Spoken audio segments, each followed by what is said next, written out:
Dan kali ini Rizky akan menceritakan kisah tentang nabi-nabi palsu.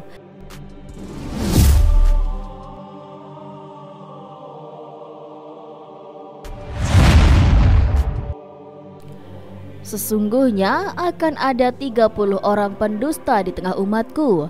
Mereka semua mengaku nabi, padahal aku adalah penutup para nabi. Tidak ada nabi sesudahku. Hadis ini diriwayatkan Abu Daud, At-Tirmizi, Ibnu Majah, Ahmad, Al-Baihaqi dalam Dalail An-Nubuwah, Ibnu Wadah dalam Al-Bidah, Al-Hakim dalam Al-Mustadrak, Ibnu Hibban dalam Sahihnya, dan At-Tabarani dalam Musnad Asy-Syamiyyin. Dari Subban bin Budud radhiyallahu an, At-Tirmizi berkata, ini adalah hadis hasan sahih. Al-Hakim berkata, hadis ini sahih menurut syarat Al-Bukhari dan Muslim, namun mereka berdua tidak mengeluarkannya. Syekh Al-Albani mensahihkan hadis ini dalam Tahqiq Mishkat Al-Masabi, Sahih Sunan Abi Daud, Sahih Sunan At-Tirmizi, dan Sahih Al-Jami Asy-Syakir. Dengan matan sedikit berbeda, hadis tentang akan munculnya nabi palsu juga diriwayatkan oleh Al-Bukhari, Muslim, At-Tirmizi, Ahmad, dan At-Tabari dalam Al-Kabir dari Abu Hurairah radhiyallahu an. Fakta akan munculnya nabi-nabi palsu jauh-jauh hari sudah dikabarkan oleh Rasulullah SAW. Demikianlah yang tersirat dari sabda beliau, aku adalah penutup para nabi, tidak ada nabi sesudahku. Dan demikian pula yang difirmankan Allah Subhanahu wa ta'ala, Muhammad itu sekali-kali bukanlah bapak dari seorang laki-laki di antara kamu, tetapi dia adalah Rasulullah dan penutup para nabi. Quran Surat Al-Ahzab ayat 40. Kata penutup para nabi menyeratkan makna bahwa akan muncul nabi-nabi palsu, baik itu pada masa hidup Nabi Muhammad maupun pasca wafat beliau. Fakta pun berbicara di kemudian hari, di mana sabda Nabi ini menemukan buktinya. Dan kebenaran sabda ini tentu saja adalah sebagian dari mukjizat beliau. Al-Fazi Ibnu Hajar Al-Asqalani berkata, secara tekstual hadis ini menyebutkan bahwa 30 orang tersebut semuanya mengaku nabi. Inilah dia rahasia sabda Nabi pada akhir hadis sebelumnya. Dan sesungguhnya aku adalah penutup para nabi. Hal ini juga bisa berarti bahwa yang mengaku sebagai nabi di antara mereka hanya 30 orang. Sementara selebihnya adalah para pendusta saja, namun mereka menyeru kepada kesesatan. Nabi palsu pada masa Nabi SAW dan Khulafaur Rasyidin.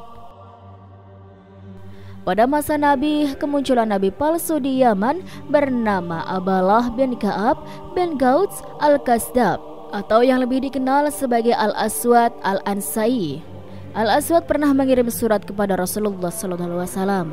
Hai orang-orang yang membangkang kepada kami, kembalikanlah tanah kami yang telah kalian rampas. Berikan kepada kami apa yang telah kalian kumpulkan, karena kami lebih berhak memilikinya. Adapun kalian, cukuplah kalian dengan apa yang kalian miliki. Al-Aswad mati dibunuh oleh istrinya, Itzan, yang bekerja sama dengan pasukan kaum muslimin dalam strategi yang jitu. Berita matinya Al-Aswad sampai ke Madinah pada pagi hari wafatnya Rasulullah SAW. Namun ada juga riwayat yang mengatakan bahwa kabar tersebut sampai di Madinah ketika Khalifah Abu Bakar baru saja selesai mempersiapkan pasukan Usama. Di Yamamah juga muncul nabi palsu bernama Musailamah bin Sumamah bin Habib Al-Kazab. Musailamah atau bukan Musailamah pernah datang kepada Nabi bersama rombongannya dari Bani Hanifah. Dia berkata, jika Muhammad menyerahkan perkara ini kepadaku setelah dia meninggal, aku akan mengikutinya. Mendengar apa yang dikatakan oleh Musailamah, Nabi bersabda, jangankan kenabian, kamu minta tongkat ini dariku saja, tidak akan aku berikan. Sungguh, jika kamu pergi, niscaya Allah akan menyembelihmu. Sesungguhnya telah diperlihatkan kepadaku apa yang akan terjadi padamu. Nabi benar, Musailamah mati oleh Wahsy bin Harb. Dia lempar Musailamah dengan tombak. Musailamah mati pada masa kekhalifahan Abu Bakar As-Siddiq. Masih pada masa Nabi, dari Bani Azad muncul nabi palsu bernama Tulaihah bin Huwailid bin Naufal. Pada tahun 9 Hijriah, dia datang bersama kaumnya kepada Nabi dan menyatakan keislamannya. Ketika Nabi sakit keras, dia memproklamirkan dirinya sebagai Nabi. Dia ingin menggantikan Nabi Muhammad SAW sepeninggal beliau. Tulaihah dan pasukannya pernah beberapa kali bertempur dengan kaum muslimin dan selalu kalah. Bersama istrinya dia kabur ke Syam, sekarang Suriah. Dia mendapatkan hidayah dan kembali ke pangkuan Islam. Tulaihah mati syahid dalam perang Nahwan tahun 21 Hijriah. Ada juga nabi palsu bergender perempuan, Sajah binti Al-Haris bin Suwaid namanya. Dia berasal dari Bani Tamim. Dia memproklamirkan kenabiannya setelah Nabi wafat, dan ketika kaum muslimin sedang sibuk memerangi kaum murtadin, Sajah tidak pernah terlibat peperangan langsung dengan kaum muslimin. Justru dia bersaing dengan sesama nabi palsu, yakni Musailamah, yang sempat memperkosa istrinya selama 3 hari. Dia tinggal di tengah-tengah kaumnya hingga masa kekhalifahan Muawiyah bin Abi Sufyan, sebelum akhirnya dia diusir oleh Muawiyah. Dalam Aun Al-Ma'bud Syarh Sunan Abi Daud, Imam Abu At-Tayyib Abadi menyebutkan sebuah atsar dari Ibnu Abi Hatim dari Abu Zumail. Ada seorang laki-laki bertanya kepada Ibnu Abbas radhiyallahu an, "Hai Ibnu Abbas, sesungguhnya Al-Muhtar bin Abi Ubaid mengaku bahwa tadi malam dia mendapatkan wahyu." Ibnu Abbas berkata, "Dia benar." Abu Zumail yang saat itu berada di dekat Ibnu Abbas langsung tersentak. Dia terbangun dan berkata, "Ibnu Abbas mengatakan Al-Muhtar benar telah mendapatkan wahyu?" Kata Ibnu Abbas, "Sesungguhnya wahyu itu ada 2 macam, wahyu dari Allah dan wahyu dari setan. Wahyu Allah diturunkan kepada nabinya Muhammad SAW, sedangkan wahyu setan diturunkan kepada kawan-kawannya." Lalu Ibnu Abbas pun membaca ayat, "Sesungguhnya setan itu memberikan wahyu kepada kawan-kawannya untuk membantah kalian." Quran Surat Al-An'am ayat 121. Pada masa Khalifah Abdul Malik bin Marwah Al-Umawi juga ada nabi palsu loh sobat, bernama Al-Haris bin Said Al-Kazab. Dulunya ia adalah seorang suhud yang ahli ibadah, namun sayang ia tergelincir dari jalan Allah dan mengikuti jalan setan. Ia didatangi iblis dan diberi wahyu. Ia bisa membuat keajaiban-keajaiban laksana mukjizat seorang nabi. Saat musim panas, ia datangkan buah-buahan yang hanya ada pada musim dingin.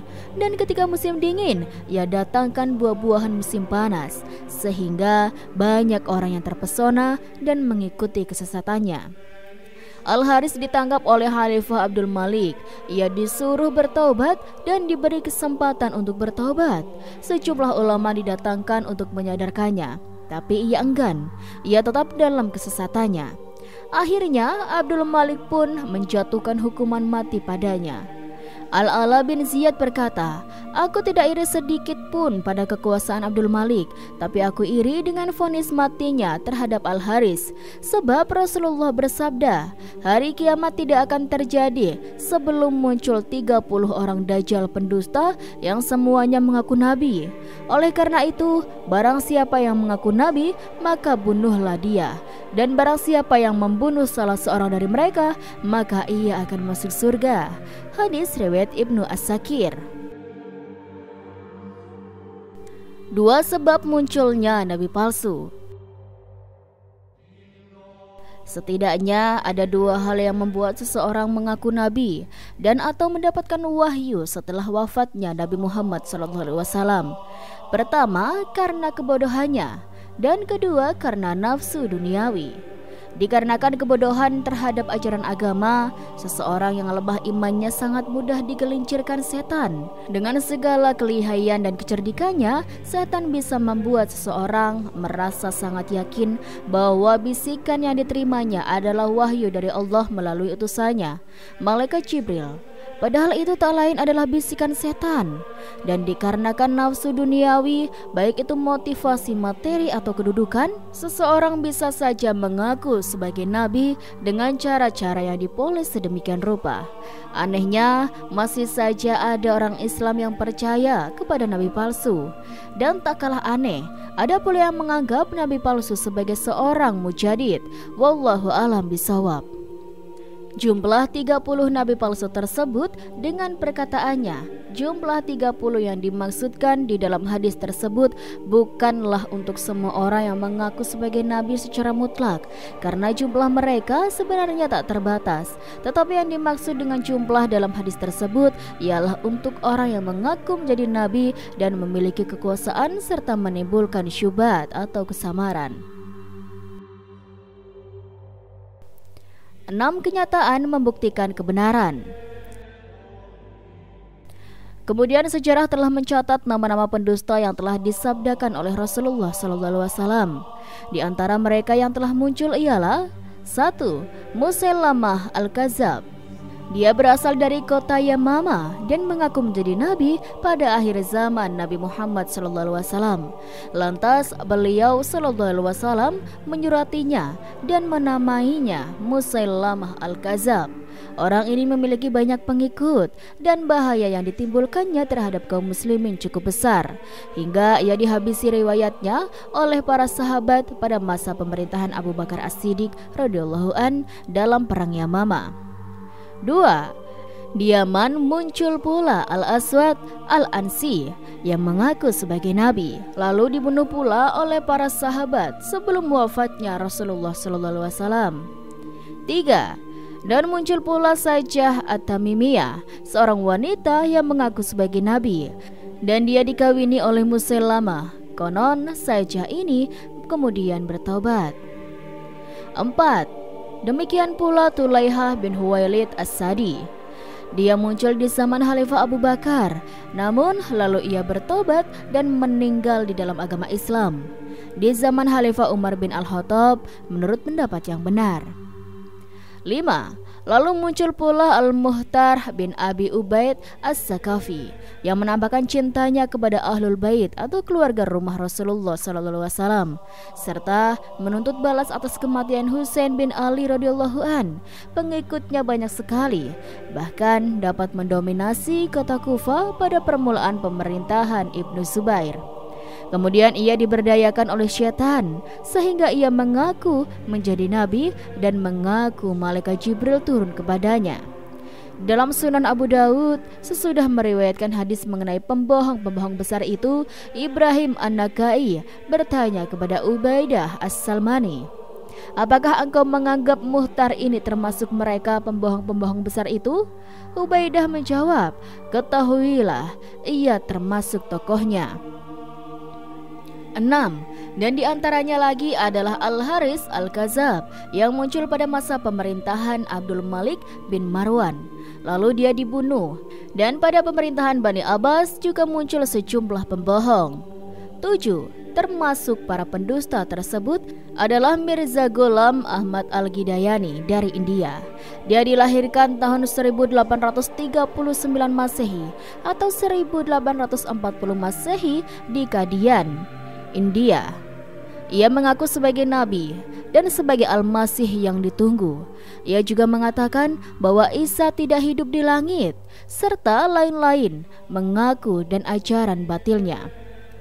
Para ulama telah membantah pendapatnya dan ajaran-ajarannya, dan mereka menyatakan bahwa dia termasuk salah seorang pembohong besar. Para pengikut Qadiyaniyah ini mereka saling menyebut sebagai Ahmadiyah, tersebar di Eropa, Amerika, Afrika, Asia dan lainnya, termasuk di Bogor, Semarang dan lainnya di Indonesia.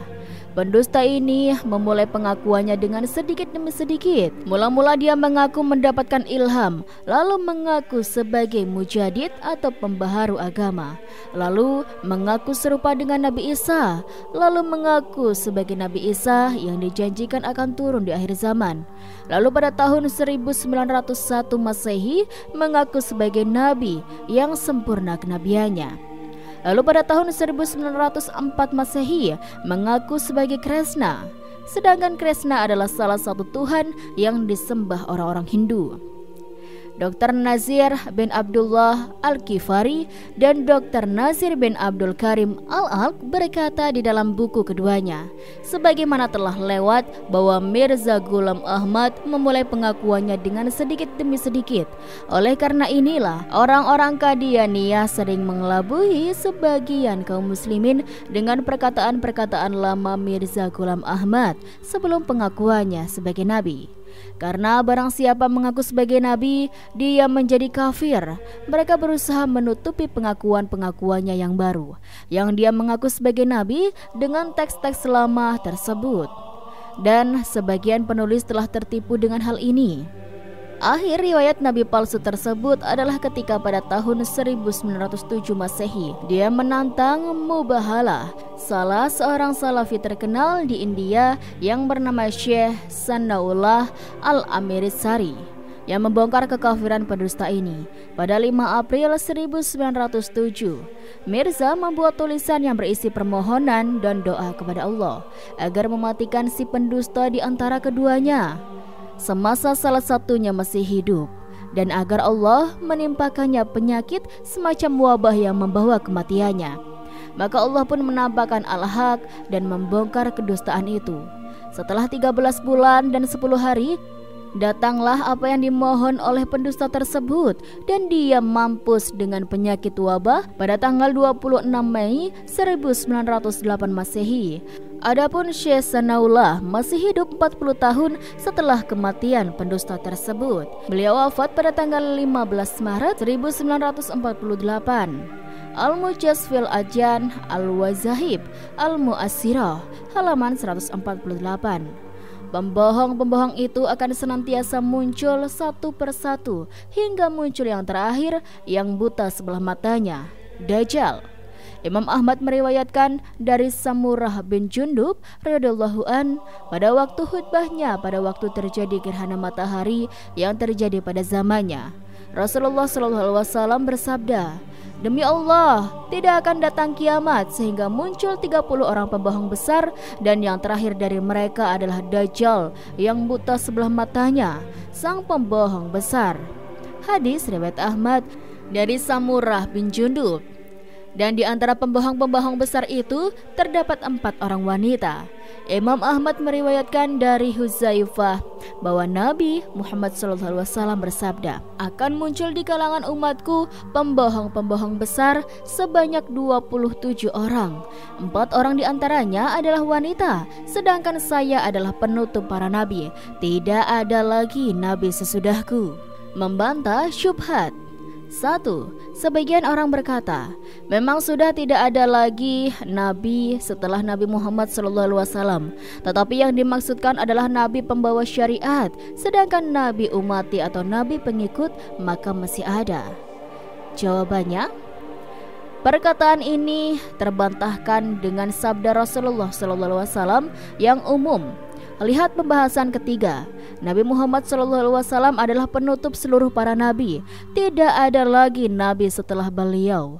Dan keempat, wahyu sudah terputus, bahwa tidak ada nabi sesudah beliau, baik nabi pembawa syariat atau bukan, karena wahyu dari langit sudah terputus.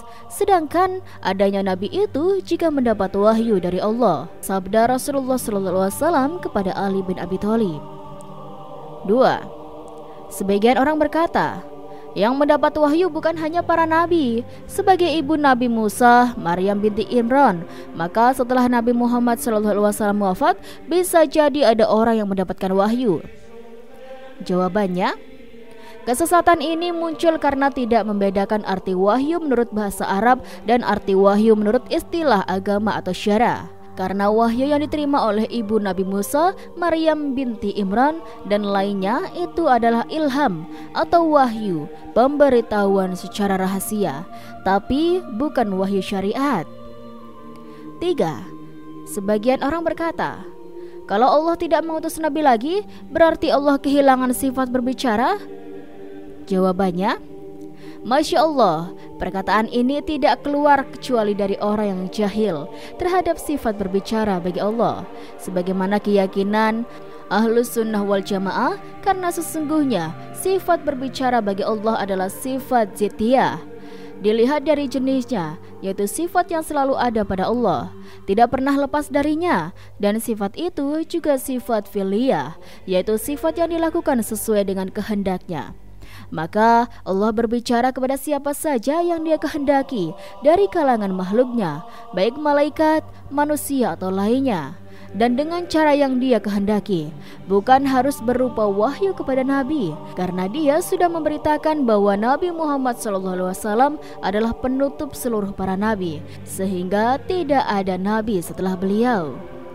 Maka setelah kita mengetahui hal ini, sobat, masihkah kita tertipu dengan dakwaan para pendusta yang mengaku mendapat ilmu, berita, wahyu, wangsit dari Allah Subhanahu wa taala, seperti pengakuan Lia Aminuddin atau para pendiri aliran kepercayaan semacam Sumarah, Subut, Sabto Darmo, Brata Kesawa, Pangestu, Pransuh, Adam Makrifat, dan aliran-aliran sesat lainnya yang tersebar di Nusantara ini. Wahai Allah Subhanahu wa ta'ala, tunjukkanlah kebatilan kepada kami sebagai kebatilan sehingga kami dapat menjauhinya. Amin amin ya rabbal alamin. Itulah sobat kisah yang bisa Rizky sampaikan, semoga bisa bermanfaat dan bisa menambah pengetahuan bagi kita semuanya. Terima kasih sudah menonton video ini sampai akhir, dan jangan lupa tonton video-video lainnya hanya di channel Rizky Nur Hidayah. Sekian dari Rizky. Wassalamualaikum warahmatullahi wabarakatuh.